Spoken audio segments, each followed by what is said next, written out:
But it's a serious time and serious discussions coming up.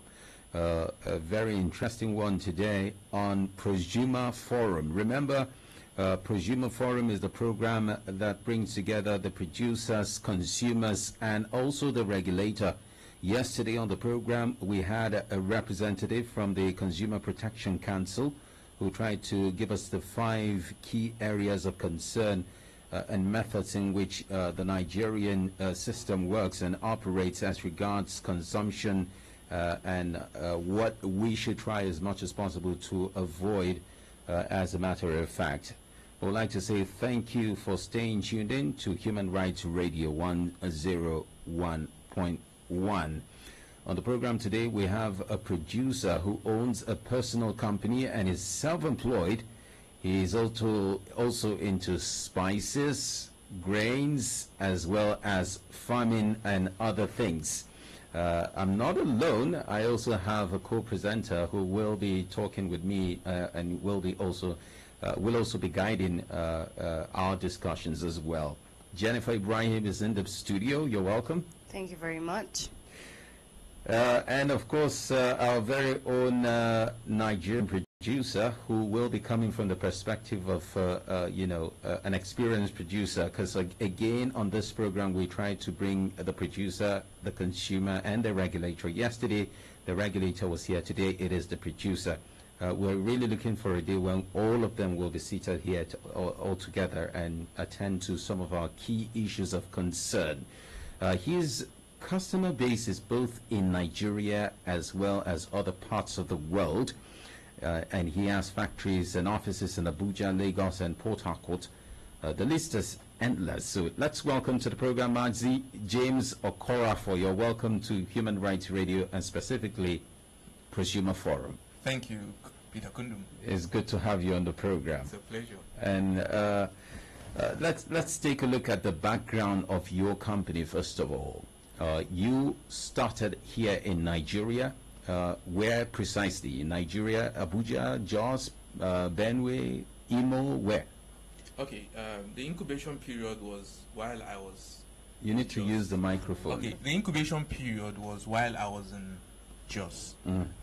But the product conception and all the necessary things that the regulations and the standardization of the product was all done here in Abuja.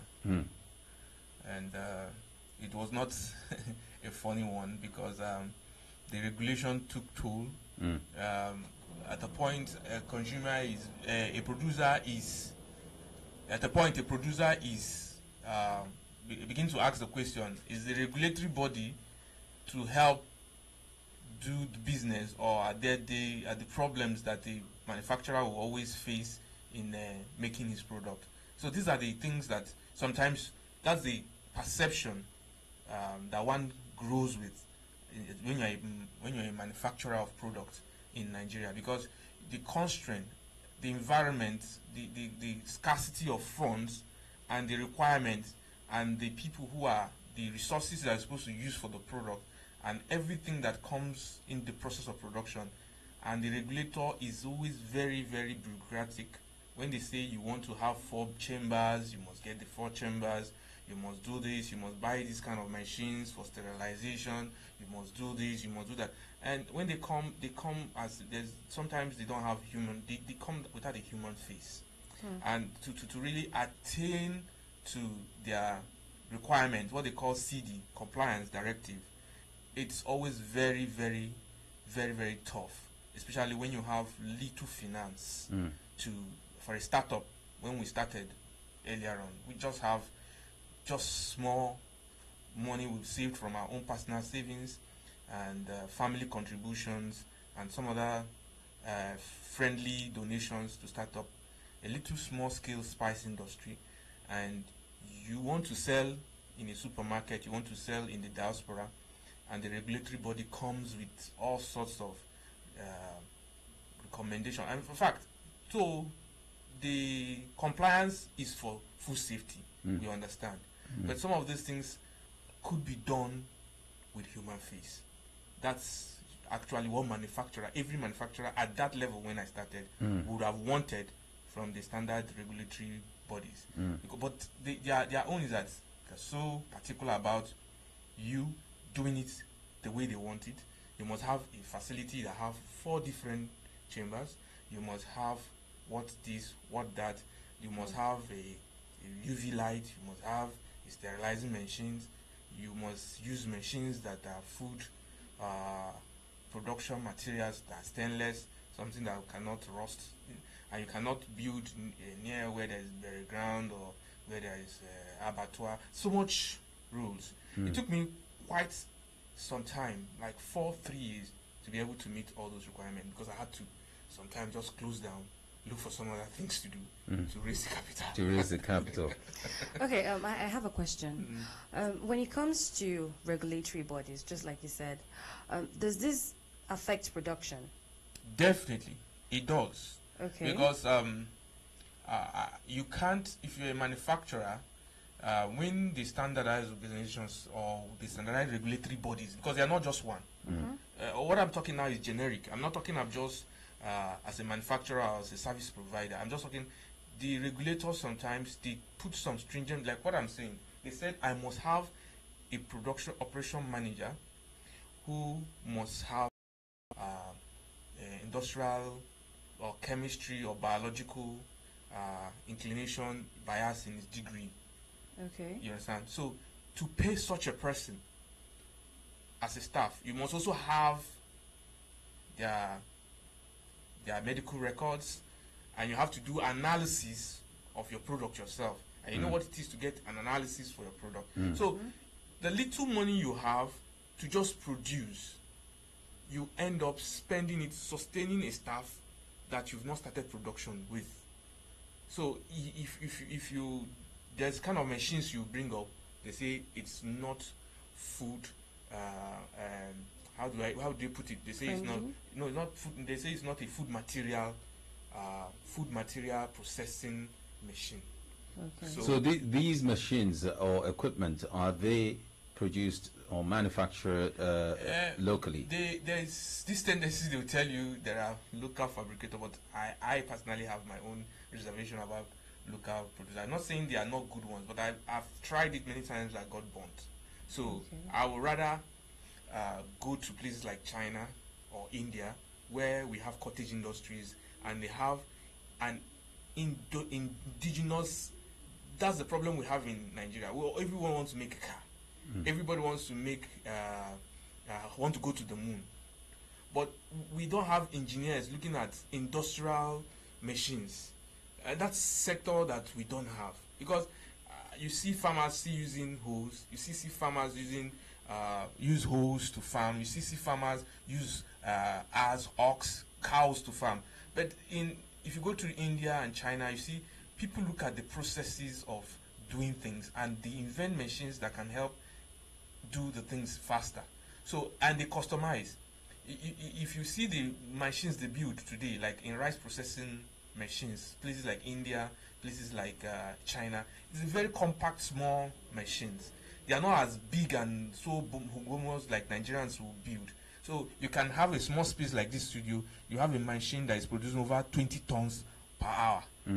Very small machines, but it's very, very powerful. But if you say let's fabricate in Nigeria, it's so big, and sometimes you don't have that kind of workspace to accommodate such machines. So these are the things. So when we talk about food material, and this, what problem we usually have in Nigeria, they don't have stainless steels.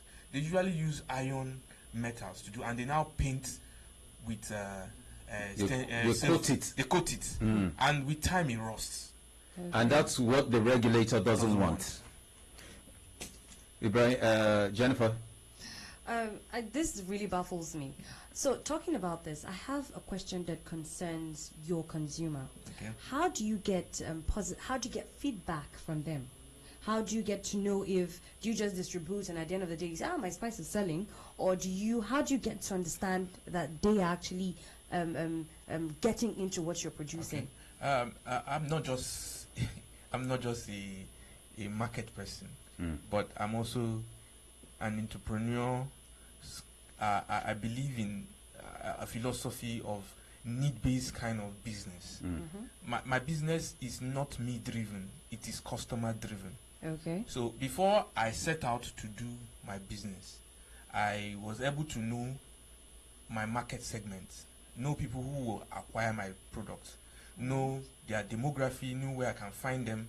So I have done my market segmentation, I have done my visibility study, I have gotten the visibility study of the mindset, the budget of my customer. So that's why I know where I'll place my product. So in the process of even buying a machine, and why I told you sometimes I had to close down to continue during the standardization process, because I know if I adhere to what they are doing, the cost of the product will go to the consumer. So what I do is to see that how I can cut the process into lots, so that I don't put so much resources and I want to break even immediately, or I'll go and collect bank loan, or I'll go and collect financial facility, and I'll be constrained to peg my prices at what my customers cannot buy.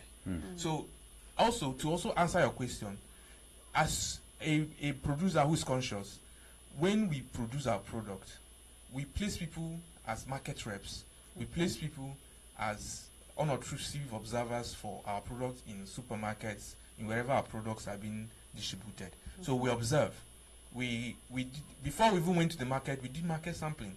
Market sampling is when we go to when we have not had NAFDAC number, we've not had SON number, we go to like churches and friends, just test the product and give us your feedback. They give us what they want, and they tell us what they think would be, because the product is not the problem sometimes.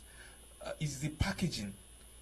Usually, we've studied the social behavior of consumers. Social behavior of consumers are not even concerned about the content. About the quality of the content itself. The consumers are more concerned about the packaging. Because, you see, I always say in most of the programs or wherever I teach or I instruct, I tell you that what you sell is like a promise. What if I keep a product on the shelf? It's a promise. And in promise, I must build a perception that appeals to the senses, the eye, the nose, the taste, and feel. If you want to buy pure bottled water now, there's the bottle they're going to say, no, I don't want this one. Very true. You see, you've not tested the water. It might be the best quality water in the supermarket, but because of how the thing is packaged, you will not want it. So we spend most time doing the packaging. Because even the expenses in making a product, there's so much expense in packaging than even a real product. Because the real product is simple, but it's the package you are looking at. If she's a female who is picking my product, what are the color that is user friendly? You're looking at the woman who is picking my product. Is the package, is it comfortable? Is it something that appeals to the person? The color. Do you know sometimes there's color that you see, you become hungry? These are studies that you have to look at when you are packaging. So what we're saying is that we keep unobtrusive our market intelligent people in the store to just take details of how people react to the product and get feedback. Well, this is Human Rights Radio 101.1 FM, and it is PROSUMER Forum. And here we bring the producer, the consumer, the regulator, all three together and find common grounds as to the challenges that bedevil each of their component functions. We'll take a very quick break. When we come back, we will be talking more today on the production aspect of the producer's company, from the angle of the producer to the customer reach and the customer satisfaction. These things are very important, and then we'll try to tie it down to the regulator and how they are helping these businesses grow. Stay with Human Rights Radio. We'll be back. Your magazine radio station. Listen. It's only today that my daughter gets just to eat food. Just 2 months now. You be in your shop selling before you know your child will disappear. Listen. My own. That is what is killing us. They demolish everything. They burn all our things. Even my credential, even my children own. Up to the extent, no clothes, nothing. Government cannot give us everything we want. And as a youth, the little you have, you can use it to establish yourself. Given a voice to the voiceless. 101.1 FM. Listen. As a business owner, you may ask yourself for a reason why to advertise with Human Rights Radio. Well, I'll give you 5. 1. We operate a 24-hour Facebook TV that accommodates all our programs and with over 50,000 views per program. 2. All around the world, millions of people tune into our station live on our Human Rights Radio app, available on Android and iOS. 3.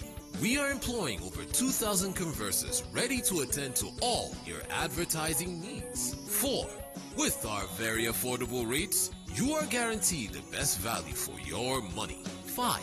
We go beyond radio and can be found on all other social media platforms, including Twitter, Instagram, YouTube, and Periscope, proving that while other stations enjoy listenership, we enjoy followership. So if you're still asking yourself for a reason why to advertise with Human Rights Radio, I believe the right question is, why haven't you already? Welcome to Human Rights Radio 101.1 FM. Redefine podcasting.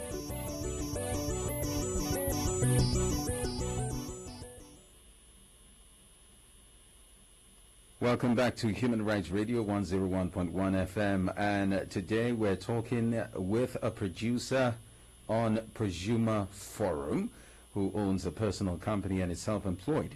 He's into spices, grains, as well as farming and other things related, of course. And his customer base is both in Nigeria as well as other parts of the world. He has factories and offices at Abuja, Lagos, and Port Harcourt. The list again is endless. Mazi James Okora, for your welcome to PROSUMER Forum once again. Thank you, Kunle. And I'm not alone in the studio. Jennifer Ibrahim is my co-anchor on the program. Thank you for being part of the program and accepting to be a co-presenter. You're welcome. So we promised you before the break that we'll be talking more on the production aspect of the companies from the angle of the producer that we have in the studio to customer reach and consumer satisfaction. Let's start with expiry dates and consumer safety. How do you select and source your raw materials? Now, one of the requirements by the regulatory agency is that you have what we call standard operation procedure in your production facility. And your standard production procedure also is a manual of how you bring in raw materials, how you store raw materials, how you put the sanitation in your facility, and how you maintain the machines in your facility. Now, to regulate very good quality seeds for our spice, we usually buy from the farmers. And we also encourage good seeds. Sometimes we even give seeds, variety of seed we want, because we have our lab people who go to test from the farm before we bring it before we approve any vendor. So even when we bring back to the farm, we continue to test for toxins and all stuff.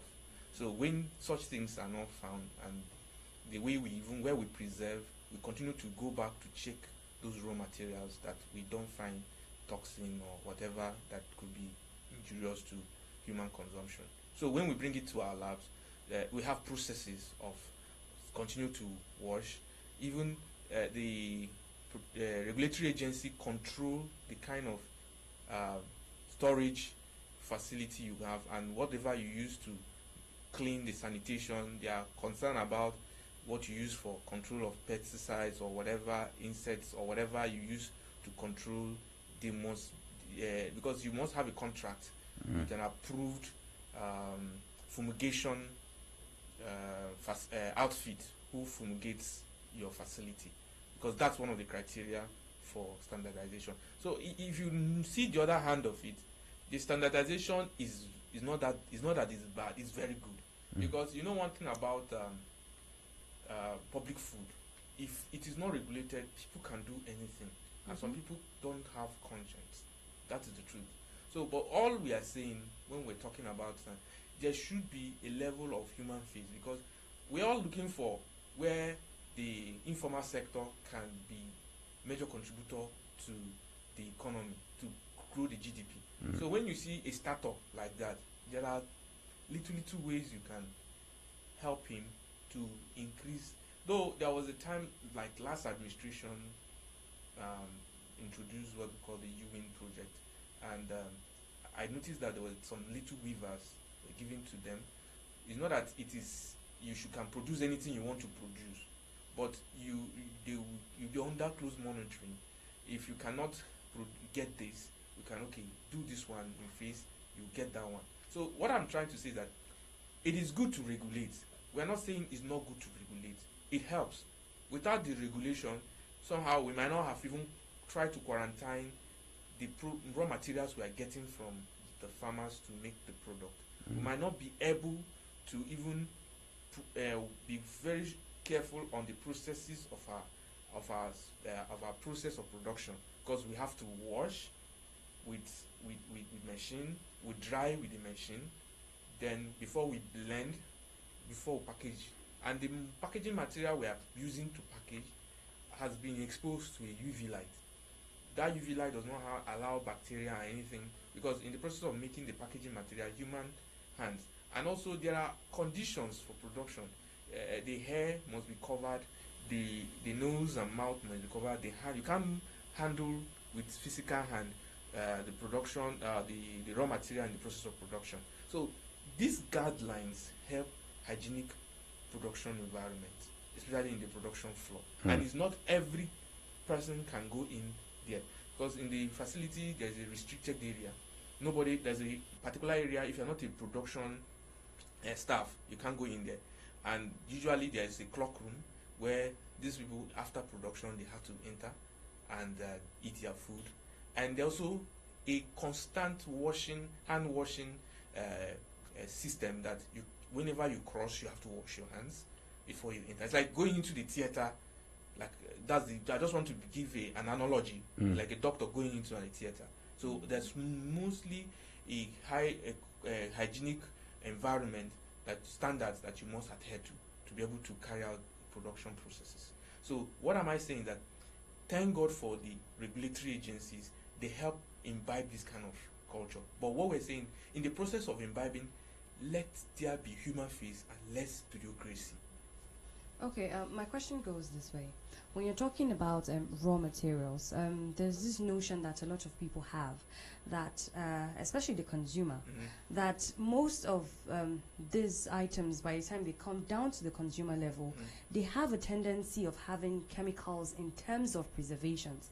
So I want to understand this. When you're talking about raw materials, how do you get to preserve your raw materials to make sure that it is safe for consumption?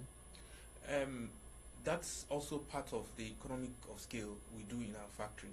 You don't take raw materials more than you can take. Okay. You take ones, like in our facility, our raw materials cannot stay more than 4 months, at most 6 months. These are plants, like the maize you have like beans, and usually the problem is not these raw materials, they don't expire, but the basic problem is the chemicals or the fumigations or some of the things they use for preservations. That's what would NAFDAC and whatever regulatory agency is working against. And that's why you have your badge numbers. When you produce, these agencies have a unit that we call it enforcement. They go to all these places, they check these products, and they take samples. And before I even went to bring this product here, they have taken my samples, taken to their lab, analyzed, and regularly they do that. Okay, so I'll take you for a quick break. When we come back, we'll continue from where we stopped. Stay with Human Rights Radio 101.1 FM. This is PROSUMER Forum.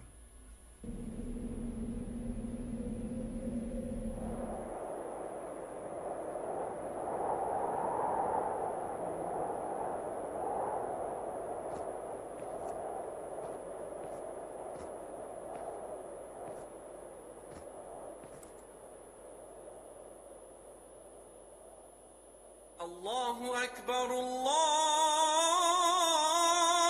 Akbar,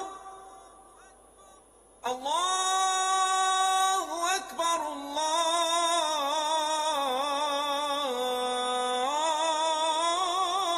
Allahu Akbar. Ashhadu an la ilaha illa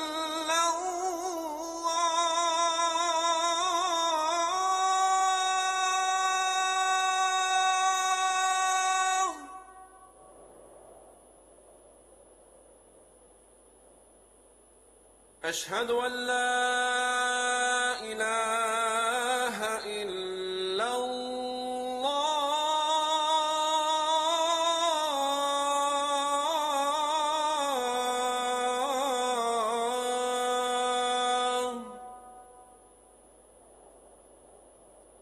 أشهد أن محمدًا رسول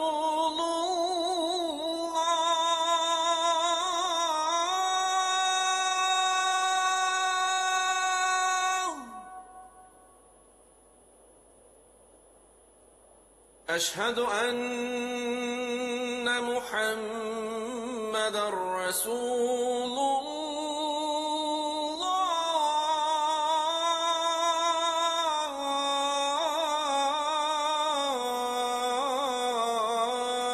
الله حي على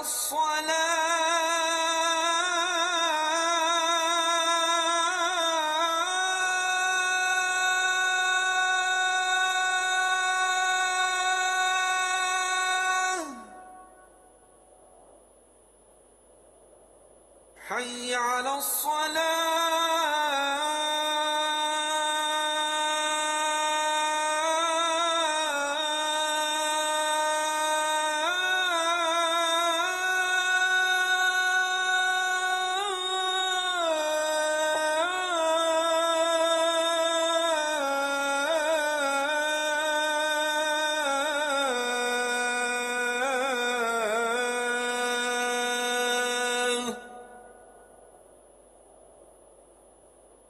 حي على الفلاح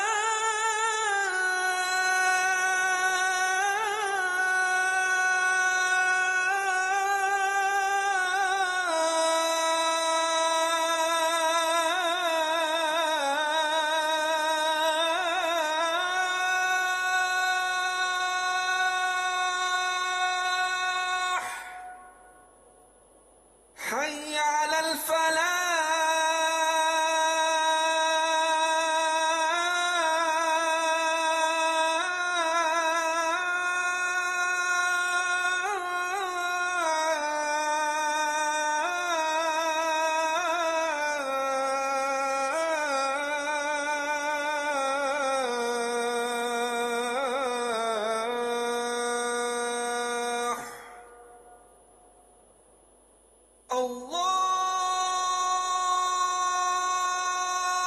الله أكبر الله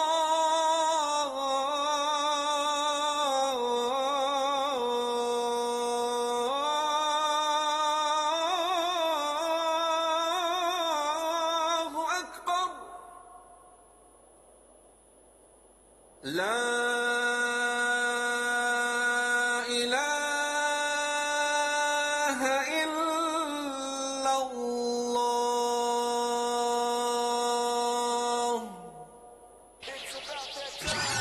This is Human Rights Radio 101.1. Welcome back from the break. This is PROSUMER Forum. It usually starts from 3 o'clock until 4 o'clock. And here we discuss very important issues pertaining to the consumer, the producer, and the regulator. And today we have a producer in the building. Mazi James Okorafor. He's into spices, grains, and farming. We've been taking a look at a lot of issues concerning some of the challenges that producers like himself would normally face. And one of such is the issue of the cost of running his own manufacturing business as required by the government agencies. And clearly you can see that starting a business in itself is not an easy ride. So we took a look at the expiry dates and consumer safety. And by the way, Jennifer Ibrahim is here. Hi, Jennifer. Hello. You don't sound like a producer at all. You sound like a consumer. Yes, I'm actually more of a consumer. I know. Anyway, but let's also look at this, Mazi. What about the aspects of controversies on expiry dates? You see the best before and how do you put it? Best before, that's the BB. And then there's another one, expiry date. Yes, so the best before comes, and then the expiry date. That is a requirement by the government agencies that you must apply, right?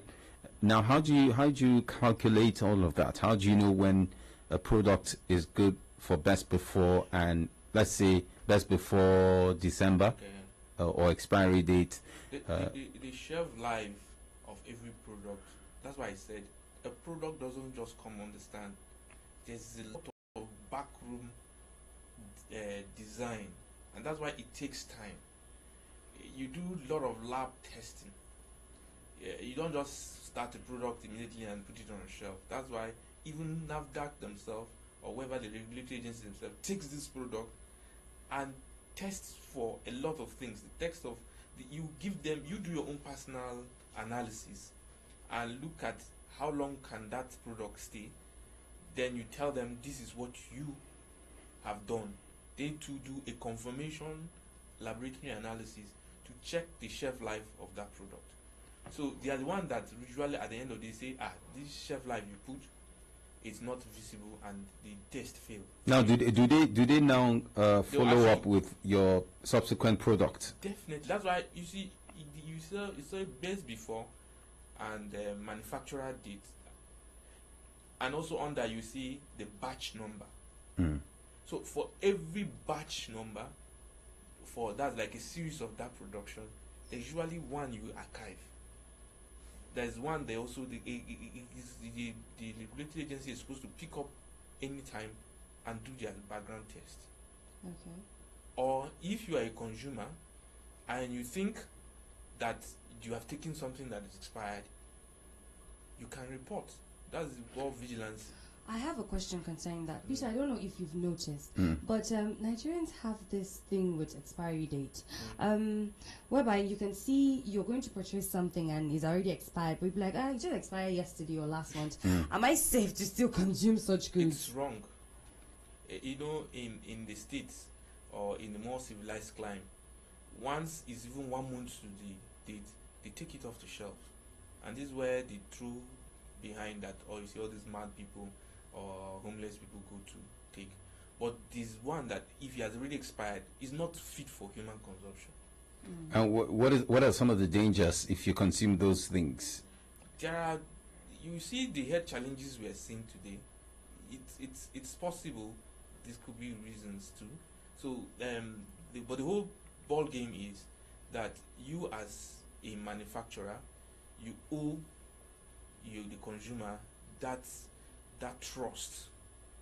That's what I hold. So my integrity is more important than because it's not about making profit.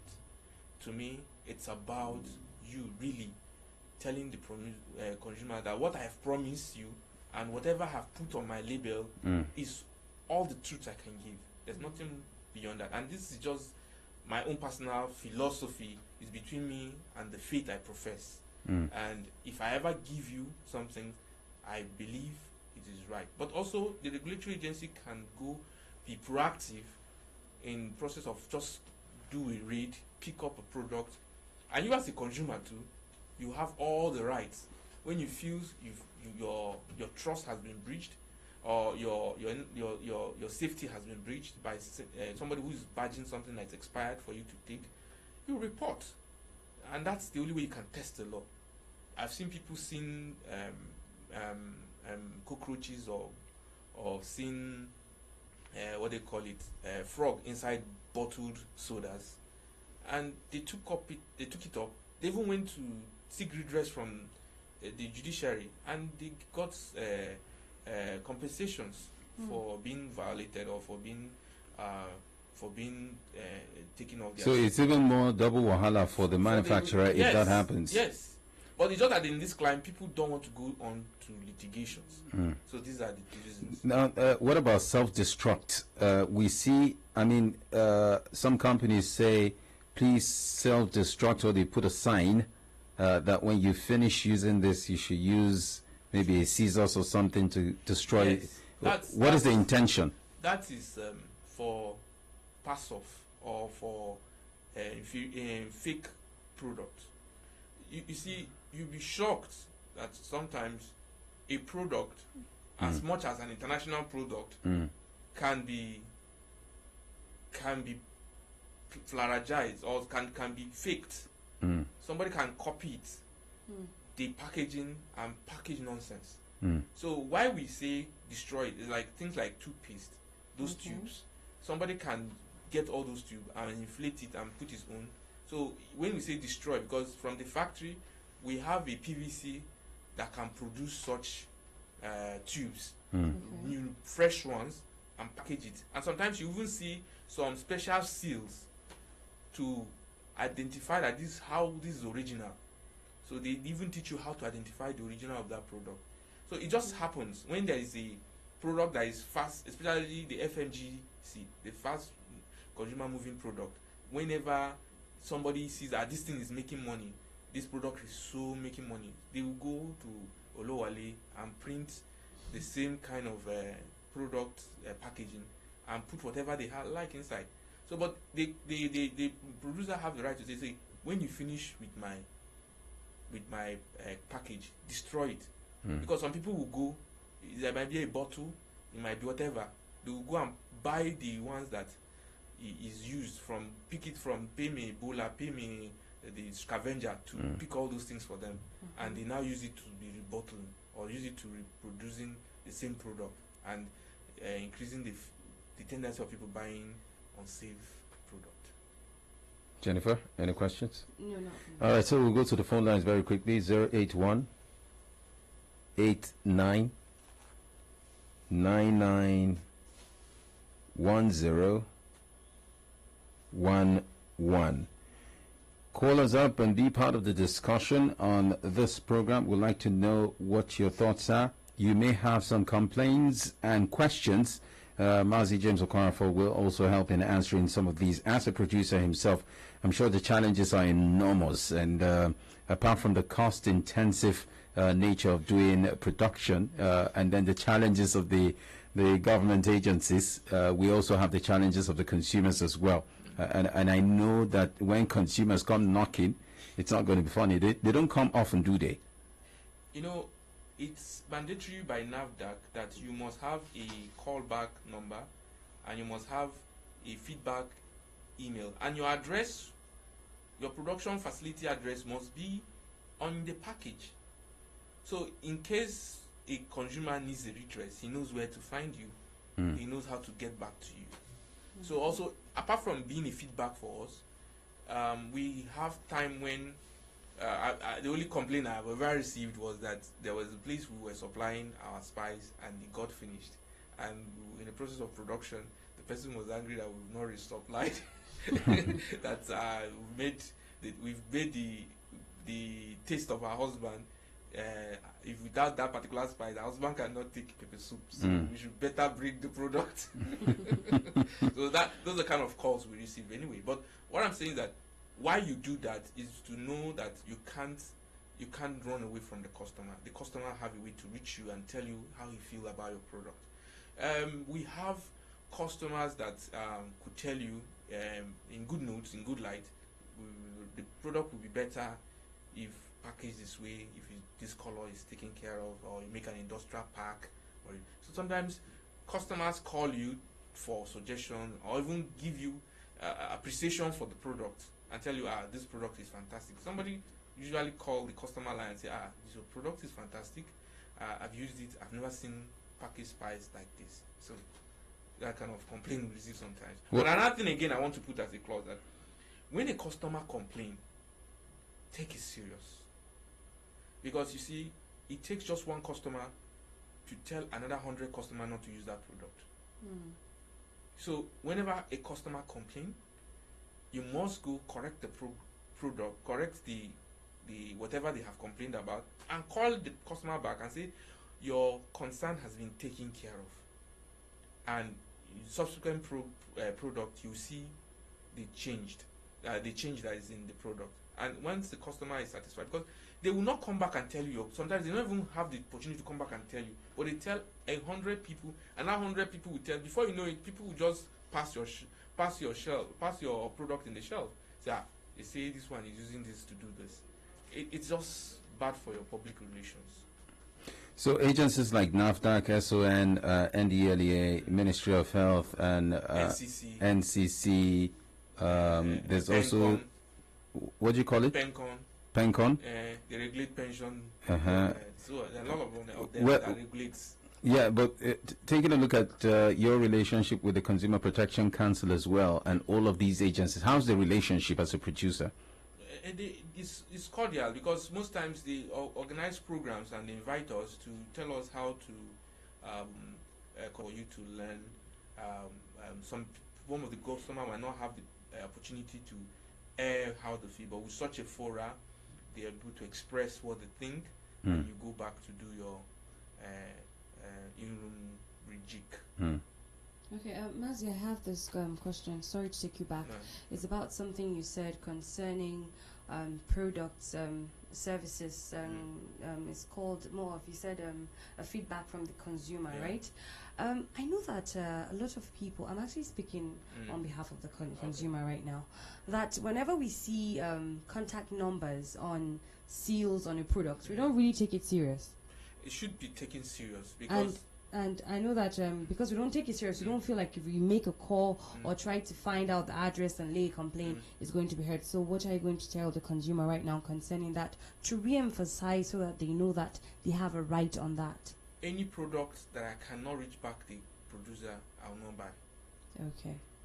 Because it's my right to be able to complain, to be able to say, this product, I saw this, and what do you do? What will you do for me? You know, somebody called, so it was a program I was doing sometimes, somebody called and said, he went to buy and bought a product, and he was not able to operate it. He brought it back to Nigeria, and I discovered that it was faulty. He placed a call, and the company from Dubai was calling and say, we will replace it. Don't bother coming to Dubai. We will DHL it to your place, and all you need is to bring back that product that was not working. You see how some producers go. Next time, you obviously know that it was just an error that was not inevitable. So as a producer, I'm more concerned on the satisfaction of my customer, and that's why in my product there's number, there's address, there's email address, there's a website. So you could just go, you could get back to us, and we want to know what is your concern. These are mass production, and there's certainly going to be some errors here and there. But when you get such, it's a matter of calling back, and the company will be able to take responsibility and say, we did wrong, and we'll have a way of compensating or do everything. So that's a standard way of producing products. Okay. We have room for one call, because obviously our producer is saying it's time up. So you can call us up if you can as fast as possible, because I saw a few calls I couldn't pick just because you were reacting. 081 89 99 1011. So before we wrap up the program, let's also look very quickly at the tracking monitoring of consumer rights. How do you track your products in case of any piracy or any form of how do I put it? Yeah, piracy. We very careful who is our distributor. We were very, very passionate about who is our distributor. And it does not become our distributor. There's some checks we put in place. There's some agreements we make before we make you our distributor. So yeah, we check so very passionately. So we also very careful where, because people come around and say, I want to take this product to this place, I want to take your product, I want to get background check, and if I'm giving you this amount of quantity, we also have sales reps cut across where our products are going, even if it's not spread, because we don't have that financial resources to do all those things, but we have a zone that the sales rep monitor the activity. When the product finishes, we're also watching. We take time to go through everywhere to see if this product that is on the shelf is really ours. So if we find that, we also have lawyers who can take redress. Okay. Well, that wraps up the program, Prosumer Forum. At the sound, unfortunately, we can't take any more calls. It's already time for telephone Vano with the ordinary president. I'd like to thank Mazi James Okorafor for stopping by. Thank you. And wishing you the very best in more productions as the Christmas season. Our season. Yes, your season. All the banga and the spices yes, absolutely. I was going to say that you have to bring your products for me to try first, so that I can actually share with you if you don't mind. No, I'm not interested. I'm not interested because I'm already a dealer. Okay. Do have a great time, Jennifer? Yes, do have a beautiful day. We'll see you on Monday. Bye for now.